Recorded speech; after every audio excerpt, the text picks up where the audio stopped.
kii kii Mambaase ku la dul tooñ bul ko tooñ. Mame Ndiaye pareego dama xam ne sa émission ak moom midi bu ñu dem marché lay jeex loolu leer na lii laa xam maam bu fekkee amoo woon ku lay wéttali tey am nga ku la veeloo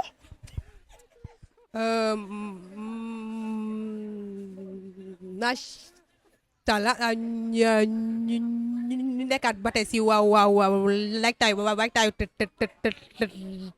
tabaski kii bi comme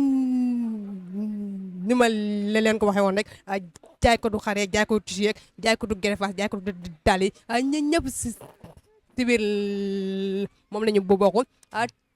tey na ñu ñëw seet si ndaanaan boo xam ne da ngeen ma koy yàgg a man de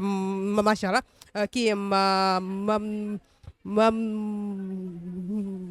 Mame Ndiaye nii naa nuyu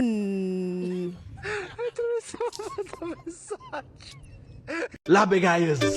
et sama jigéen la sama xarit tey moom laay jiir borom ndox borom dër bi borom dër bi borom dër bi borom dër bi borom dër bi borom dër bi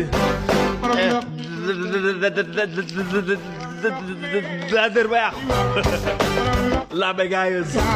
borom bégayeuse prod nga xam ne présentatrice la mais aussi animatrice la kii dëgër fit